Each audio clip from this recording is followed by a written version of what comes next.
너희 중에 심지어 음행이 있다함을 들으니 그런 음행은 이방인 중에서도 없는 것이라. 누가 그 아버지의 아내를 취하였다 하는도다.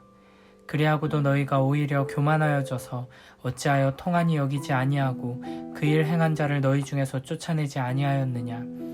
내가 실로 몸으로는 떠나 있으나 영으로는 함께 있어서 거기 있는 것 같이 이런 일 행한 자를 이미 판단하였노라. 주 예수의 이름으로 너희가 내 영과 함께 모여서 우리 주 예수의 능력으로 이런 자를 사탄에게 내주었으니 이는 육신은 멸하고 영은 주 예수의 날에 구원을 받게 하려 함이라. 너희가 자랑하는 것이 옳지 아니하도다. 적은 누룩이 온 덩어리에 퍼지는 것을 알지 못하느냐. 너희는 누룩 없는 자인데 새 덩어리가 되기 위하여 묵은 누룩을 내버리라. 우리의 유월절 양 곧 그리스도께서 희생되셨느니라. 이러므로 우리가 명절을 지키되 묵은 누룩으로도 말고 악하고 악의에 찬 누룩으로도 말고 누룩이 없이 오직 순전함과 진실함의 떡으로 하자. 내가 너희에게 쓴 편지에 음행하는 자들을 사귀지 말라 하였거니와 이 말은 이 세상에 음행하는 자들이나 탐하는 자들이나 속여 빼앗는 자들이나 우상 숭배하는 자들을 도무지 사귀지 말라 하는 것이 아니니 만일 그리하려면 너희가 세상 밖으로 나가야 할 것이라. 이제 내가 너희에게 쓴 것은 만일 어떤 형제라 일컫는 자가 음행하거나 탐욕을 부리거나 우상 숭배를 하거나 모욕하거나 술 취하거나 속여 빼앗거든 사귀지도 말고 그런 자와는 함께 먹지도 말라 함이라. 밖에 있는 사람들을 판단하는 것이야 내게 무슨 상관이 있으리요마는 교회 안에 있는 사람들이야 너희가 판단하지 아니하랴. 밖에 있는 사람들은 하나님이 심판하시려니와 이 악한 사람은 너희 중에서 내쫓으라.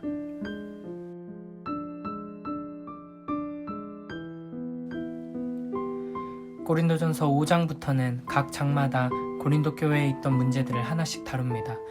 5장은 고린도 교회 안에 있던 음행의 문제에 대해 다루고 6장은 성도 간의 소송 문제, 7장은 혼인에 대한 권고, 8장은 우상에게 바쳐진 재물에 대해 이야기합니다.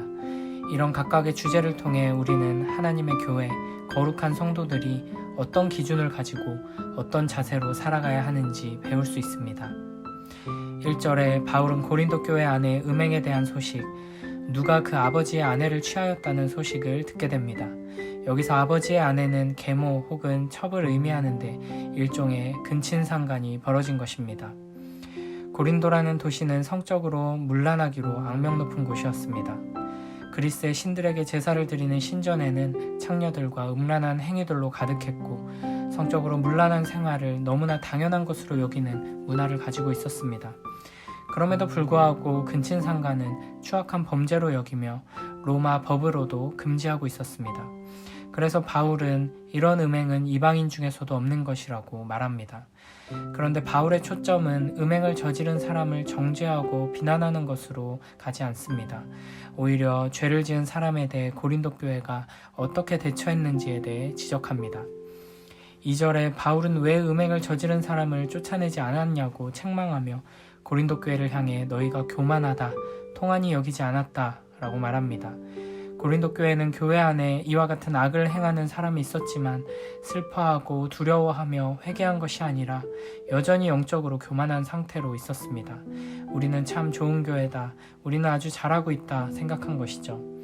하나님 앞에서 순결하고 거룩한 것보다는 나 자신의 기득권, 교회의 명예 따위가 우선순위에 있었기에 죄를 책망하고 심판하고 해결하지 않은 채 가만히 덮어버리고 쉬쉬하며 조용히 넘어가 버린 것입니다. 고린도 교회는 이런 끔찍한 범죄가 있음에도 통한이 여기지 않았습니다. 통한이 여긴다는 것은 슬퍼한다, 아파한다는 말입니다. 예수님께서 팔복에서 말씀하셨듯이 애통하는 자는 복이 있습니다. 그리고 이 애통은 심령이 가난한 것에서부터 시작됩니다. 심령이 가난하다는 것은 내 안에 선한 것이 하나도 없고 더러운 죄로만 가득 차 있다는 것을 깨닫는 마음입니다. 나 정도면 괜찮지, 예배도 잘 드리고 말씀 묵상도 자주 하고 이 정도면 봐줄만 하지 라고 생각하는 교만한 사람은 결코 자신의 존재가 얼마나 가난한지 깨닫지 못하고 죄를 알아보지도 못하고 죄를 발견하더라도 애통해하며 회개하지도 않게 되는 것입니다. 교회는 하나님의 거룩한 성전이기에 더러운 죄를 잘라내야 합니다. 마찬가지로 우리는 우리에게 여전히 남아있는 죄에 대해 민감하게 반응해야 합니다. 하나님의 말씀의 빛에 나 자신을 비추어서 가난한 심령으로 겸손히 나의 죄를 하나님 앞에 고백해야 하며 작은 죄라고 쉽게 넘어가 버리지 말고 애통해하며 회개해야 합니다. 죄에 대해 민감하게 반응하며 하나님 앞에 회개하는 우리 모두가 되길 바랍니다. 3절에서 5절을 보면 바울은 비록 몸은 멀리 떨어져 있지만 영으로 그들과 함께 있는 것처럼 분별하여 그 악한 자를 정죄합니다. 그러면서 이런 추악한 범죄를 저지른 자들을 사탄에게 내준다고 말합니다. 이런 바울의 선언은 단순히 바울의 개인적인 의견이 아니라 하나님의 말씀과 교회의 질서에 근거한 공적인 선언입니다. 죄를 지은 자에 대해서 예수님의 이름으로 분명하게 더 이상 교회가 아니라 사탄에게 속한 자가 되었음을 선포하는 것입니다. 그러나 죄인을 교회에서 쫓아내는 것의 궁극적인 목적은 영혼 구원에 있습니다. 1차적으로는 교회의 거룩성을 지키며 성도들의 순결과 복음을 보호하기 위함입니다. 그리고 죄 지은 사람이 죄를 회개하고 다시 주님 품으로 돌아와 그 영혼이 구원받도록 하기 위함입니다. 죄악 가운데 있는 사람들, 어둠 속을 헤매는 사람들이 빛으로 나오도록 하기 위해서는 우선 그들이 심각한 죄를 짓고 있음을 회개하고 구원받아야 하는 죄인임을 깨닫게 해야 합니다. 그냥 다 괜찮다, 잘 될 거다, 사랑한다, 축복한다 말하는 것으로는 결코 회복될 수 없습니다. 죄는 너무나 달콤하기에 죄를 끊어내는 일은 결코 쉽지 않습니다. 우리는 죄를 너무나 사랑하기 때문에 육체를 사탄에게 내어주는 매우 어렵고 고통스러운 과정을 거쳐야만 겨우 회개하고 돌아오는 것이 우리의 악한 본성입니다. 그렇기 때문에 교회는 그리고 그리스도인들은 죄에 대해 단호해야 합니다. 6절에서 8절을 보면 죄는 마치 누룩과 같기 때문에 죄를 사소하고 작은 일 같아 보인다고 한 개인의 일탈일 뿐이라고 가볍게 여겨서 그냥 내버려 두었다가는 나중에 온 교회에 죄가 퍼지게 된다고 경고합니다. 바울은 여기서 유월절 이야기를 하는데 이스라엘은 유월절이 되면 묵은 누룩을 집안에서 제거하도록 했습니다. 새로운 시작을 강조하기 위함이죠. 이제 우리는 예수 그리스도로 말미암아 새로운 존재가 되었으니 옛것을 끊어내야 하고 옛것으로 돌아가려는 사람들과도 분리되어야 하는 것입니다. 9절에서 13절을 보면 죄에 대해 단호해야 한다, 죄인에 대해 교회가 공적으로 바르게 처리해야 한다 하는 이 말을 이 세상에서 믿지 않는 자들과 사귀지 말고 그들에게도 단호하게 대해야 한다 라는 말로 오해하지 말라고 설명하고 있습니다. 우리는 물론 세상 속에서 구별된 자로 살아야 합니다. 하지만 그것이 세상과 완전히 단절된 삶을 살아야 한다는 의미는 아닙니다. 우리는 세상 속에 세상과 함께 살면서 그들에게 구별된 모습, 거룩함을 드러내야 합니다. 그러기 위해서 우리는 교회 안에 악행을 하는 자들을 단호하게 끊어내고 나 자신의 죄의 문제도 단호하게 해결해야 하는 것이죠. 그리스도인은 나 자신과 교회에 대해서는 한없이 엄격해야 하며 세상과 이웃에 대하여는 한없이 너그러워야 합니다. 물론 예수님을 알지 못하는 자들의 악행 역시 심각한 문제임은 틀림없습니다. 그러나 우리는 그들을 심판하는 자로 부름받은 것이 아니라 그들을 긍휼히 여기며 그들을 사랑하도록 부름받은 자임을 잊지 말아야 합니다. 우리는 그들에게 하나님 나라 백성의 거룩한 삶을 통해서 하나님의 사랑을 보여주어야 합니다. 12절 13절 말씀처럼 세상의 죄인들은 하나님께서 하나님의 때에 판단하시고 심판하실 것입니다. 그들을 정죄하고 심판하는 것은 우리 몫이 아닙니다. 그러나 교회 안의 죄악에 대해서는 하나님의 말씀을 따라 교회의 공적인 권위로 분명하게 처리할 것을 명령하시는 것입니다. 이것이 우리가 거룩함을 유지하며 세상에 영향력을 끼치는 길입니다. 우리가 살아내야 하는 사랑은 결코 죄를 모른 채 해주고 눈 감아주는 그런 사랑이 아닙니다. 우리는 죄인된 우리를 위해 자기 아들을 내어주신 사랑, 우리 죄를 해결하시기 위해 십자가에서 죽으신 그 사랑을 받은 자들입니다. 그러므로 우리는 이 죄악된 세상을 위해 십자가의 길을 따라가며 나 자신을 내어주는 위대한 사랑으로 거룩한 교회로 살아가야 하는 것입니다.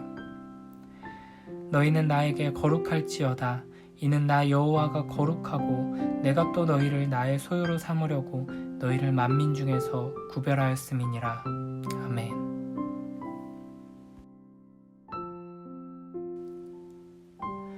여러분 가운데 음행이 있다는 소문이 들립니다. 자기 아버지의 아내를 데리고 사는 일까지 있다고 하니 그러한 음행은 이방 사람들 가운데서도 볼 수 없는 것입니다.